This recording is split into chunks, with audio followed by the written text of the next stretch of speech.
Hola, ¿cómo están? Qué gusto reencontrarme con ustedes. Bienvenidos y bienvenidas a Vida y Salud, el espacio vinculado al área médica y bienestar de T13 en vivo. Partamos con nuestra temática. Cada 14 de febrero conmemoramos el Día Internacional de las Cardiopatías Congénitas, problemas que ocurren en la estructura y el funcionamiento del corazón y están presentes al momento de nacer. ¿Cuál es su prevalencia en Chile y cuál es la cobertura GES? El diagnóstico lo entregan los especialistas. Es importante que sepa el público que las cardiopatías congénitas están cubiertas por el GES, ¿ya? Por lo tanto, dan garantía a que se puedan intervenir los pacientes en el país. Segundo, es que tratar las cardiopatías congénitas no tan solo es importante para el niño, para la familia, sino que para el país. Las cardiopatías congénitas representan un peso importante sobre la mortalidad infantil de nuestro país, ¿ya? La mortalidad infantil de nuestro país, a pesar de que ha disminuido, tiene un componente importante dentro de anomalías congénitas. Y dentro de las anomalías congénitas, la mortalidad por cardiopatía congénita pesa más o menos un tercio. Por lo tanto, el tratar las cardiopatías congénitas es un asunto de país. En Chile nacen cerca de 2.500 niños al año con alguna anomalía de este tipo. ¿Cómo enfrentar este diagnóstico y brindarles una mayor calidad de vida? Eso y más lo conversamos con el doctor Carlos Fernández, presidente de la Fundación de la Sociedad Chilena de Cardiología y el jefe de urgencias infantiles en Clínica Santa María. ¿Cómo está usted? Muchas gracias, Nilce. Muchas gracias. Muy agradecido por la invitación. Gracias a usted por estar con nosotros aquí, por supuesto, abordando este tema que es tan importante y que conmemoramos. ¿Qué son las cardiopatías congénitas? Partamos desde lo más básico.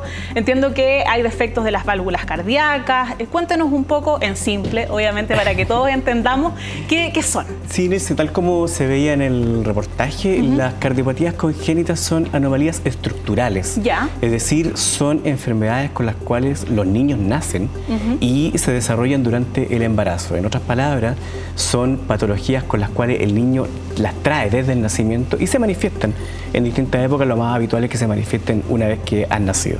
¿De qué forma afectan a los recién nacidos? Me imagino que hay niveles de gravedad, de severidad. Así como hay niveles de gravedad, hay muchas cardiopatías, más o menos son alrededor de 400 cardiopatías distintas. Y en realidad hay algunas que no se manifiestan inicialmente y uno las puede detectar en los controles sanos del pediatra, cuando no suben de peso, cuando tienen cansancio, por ejemplo, en la alimentación, o bien cuando las patologías más graves se manifiestan inmediatamente en nacimiento con cambios en la coloración, lo que nosotros llamamos cianosis.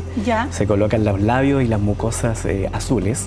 Y otra manifestación es cuando existe mucha dificultad respiratoria. Así que hay que estar atento a esos signos, inicialmente cuando el niño aún no se ha ido de alta para la casa o bien en los controles periódicos del pediatra. Ya, o sea, hay síntomas, hay signos que uno puede advertir y relacionarlos con esto. Exactamente. Ya. ¿A qué otras cosas podríamos estar atentas las mamás, los papás? Cuando son los niños más grandes, habitualmente lo que relatan es, por ejemplo, síntomas como palpitaciones. O sea, el corazón se acelera, acelerado, o bien tienen dolor al pecho, o bien son niños que evidentemente tienen un comportamiento, un rendimiento físico distinto a sus compañeros. Por ejemplo, no pueden hacer toda la educación física, presentan cansancio muy evidente y muy permanente en el tiempo. Eso le iba a preguntar, la frecuencia, porque me imagino que también es un dato importante. Sí, exactamente. Siempre le digo a los pacientes lo mismo. Cuando un paciente tiene una enfermedad del corazón, la tiene las 24 horas del día.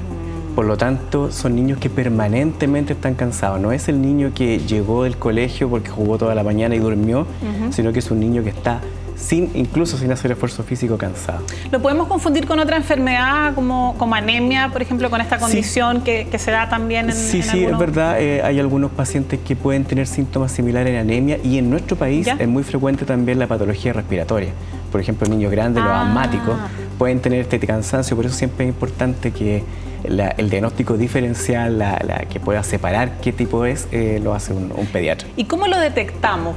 ¿Vamos al especialista, al cardiólogo? ¿Qué pasos seguir? Eso es importante, ¿no? Es muy importante. Por ejemplo, un paciente que tiene la sospecha o el pediatra que hace el control sano habitual tiene la sospecha, lo va a referir a un especialista.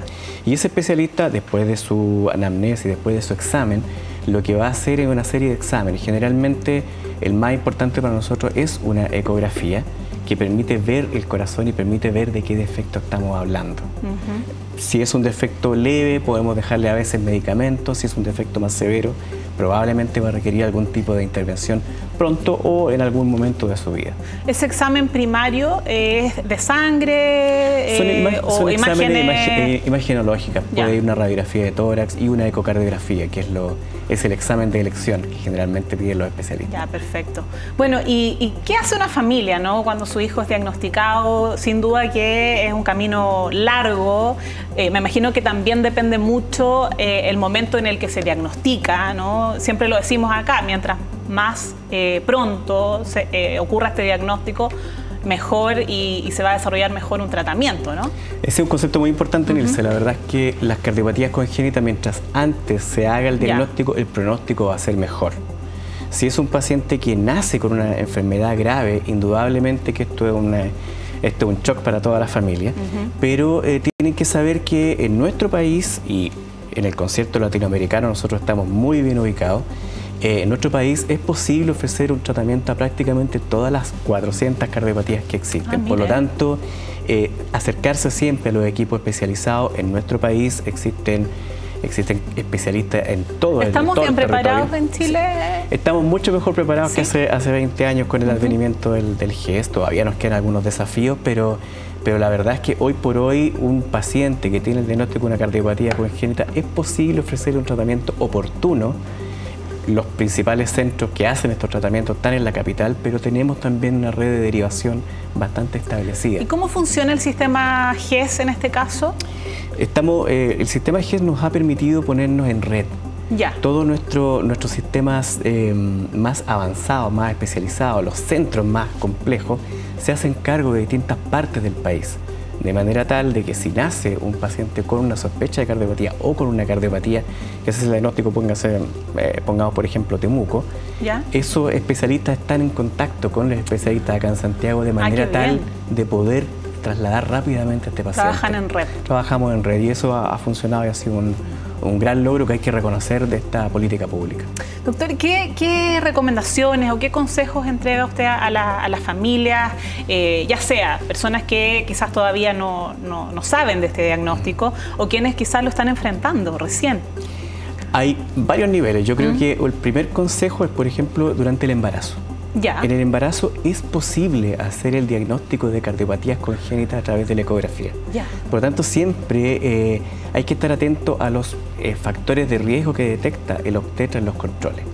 Si el obstetra tiene alguna sospecha de que pudiera el paciente venir con una cardiopatía congénita, esa mamá va a ser referida para un centro especializado y definir si este paciente, por ejemplo, si es de una región extrema, sería mejor que tuviera su parto en Santiago, de manera tal de que el diagnóstico sea rápidamente efectuado en la capital y si tiene que resolverse lo sea también en un tiempo prudente.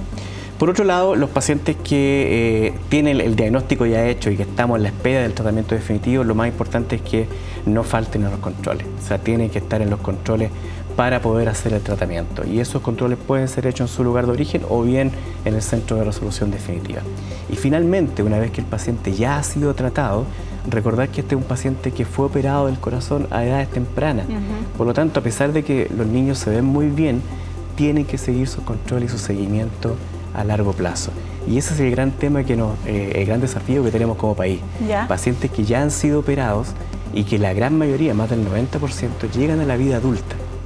Y ellos pierden sus controles. Hay estadísticas muy ¿Y eso puede traer profundas. Efectos también Exactamente, después, porque esos son pacientes que si no se cuidaron, se les asocia otros factores de riesgo, por ejemplo, obesidad, fumaron, no duermen bien, tienen un exceso de peso. Esos pacientes pueden tener más enfermedades a edades medias, 40, 50 años.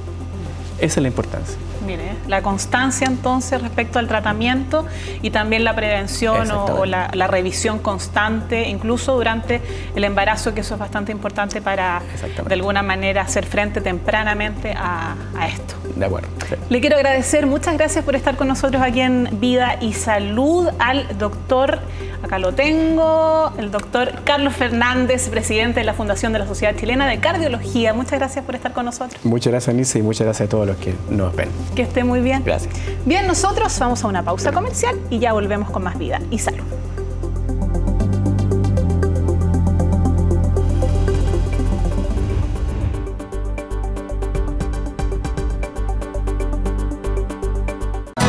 Entel es la fibra de calidad que necesitas en tu hogar.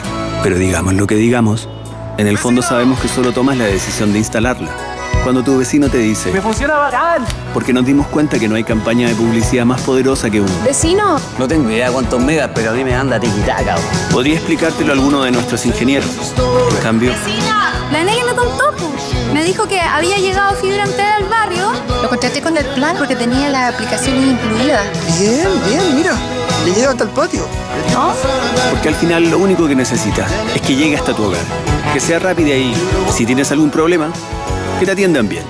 Revisa si está disponible para tu hogar en entel.cl y en tiendas. Contigo en todas, Entel. La carrera de autos eléctricos más importante del mundo está en el 13. Fórmula E. Jeddah, Arabia Saudita. Con el relato de Ignacio Valenzuela y los comentarios de Juan Cristóbal Guarelo. Fórmula E. Este viernes y este sábado, después de Tele 13 tarde, por T13 en vivo y todas sus plataformas. Este verano puedes disfrutar más. ¿Disfrutar más? Sí, con los 10 ricos sabores de Agua Más. Refresca y disfruta más tu verano con Agua Más, porque sus ricos sabores son 0% azúcar añadida y tienen todo lo rico del jugo de fruta natural. Y ahora prueba su nuevo formato, la nueva lata Citrus. Con Agua Más, disfrutas más. Sabores, historias, personas y sobre todo lo esencial de nuestra cocina. Carne, tocino, ajo, guajillo. ¿Estoy lo correcto? Vino. Dale. ¡Esta me gusta a mí! Esos eran los ingredientes perfectos para que junto a la querida Cami Chef conozcamos y disfrutemos el mundo culinario local. Tengo mucho miedo. Un tip, no hay que levantar la pala, sino que vaya a hacer. Ya, saquémoslo juntos.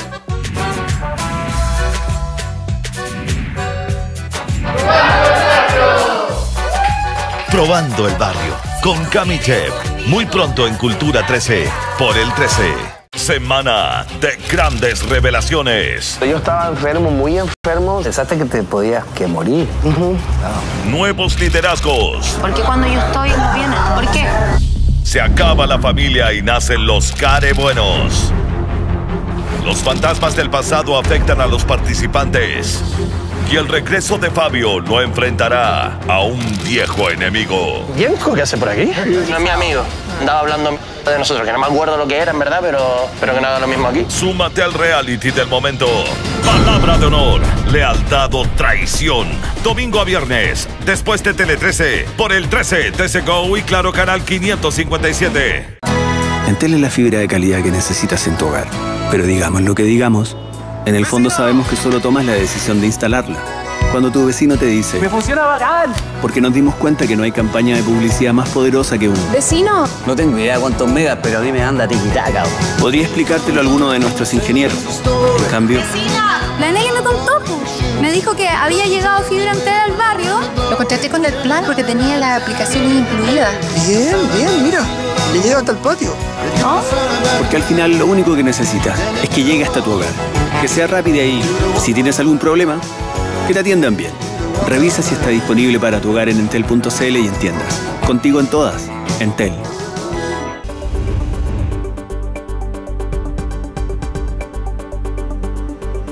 Ya estamos de vuelta con más vida y salud. Ojo con esta información. Un 40% de los centros de estética que se fiscalizan no tienen autorización para funcionar, según evidenció un estudio, una cifra alarmante que va directamente ligada a los riesgos que corren los pacientes en lugares no regulados. ¿Qué precauciones tomar? Mire lo siguiente. Soy médico, no soy ningún delincuente. Este médico hacía procedimientos estéticos en un lugar sin permiso para eso. Tras descubrirlo infraganti, el recinto fue clausurado.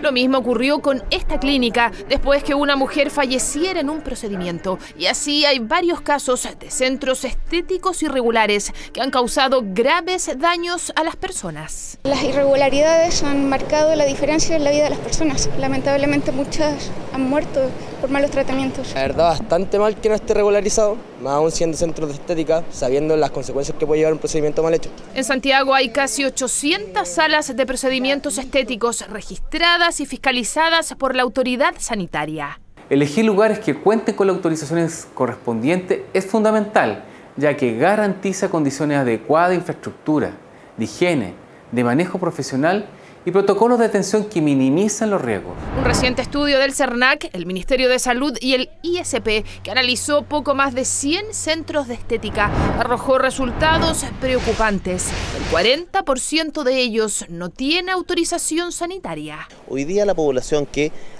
concurre a los centros y se atiende, por ejemplo, con un centro que no tenga una resolución sanitaria, se está exponiendo gravemente a, primero, que el centro no tenga las condiciones. Segundo, que el centro no tenga la capacidad de comprar productos que sean reales. Un riesgo porque no hay ninguna garantía de la calidad de la atención. Por eso es básico exigir registro del lugar. También los certificados de médicos, enfermeras y personal que trabaja. Si tiene realmente su título de cirujano plástico, de algo que realmente tenga que ver con eso, porque no estaría dispuesta a ponerme en las manos de alguien que yo no sé de si alguna vez ha estudiado. ¿Qué son las cosas que hacen?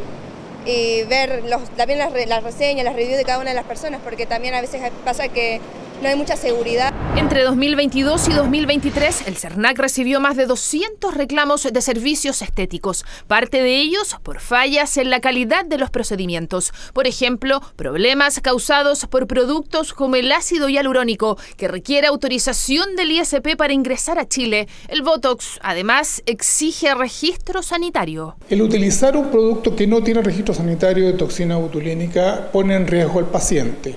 Este paciente puede tener reacciones alérgicas graves, un shock anafiláctico, es decir, su cuerpo desconoce la sustancia porque ésta no tiene ninguna garantía de seguridad. Las personas deben exigir el producto para verificar el registro sanitario. Si no lo tiene o está en otro idioma, mejor rechazarlo. La Sociedad de Medicina Estética prepara una plataforma que funcionará desde marzo, con toda la información en línea de los centros y clínicas autorizadas.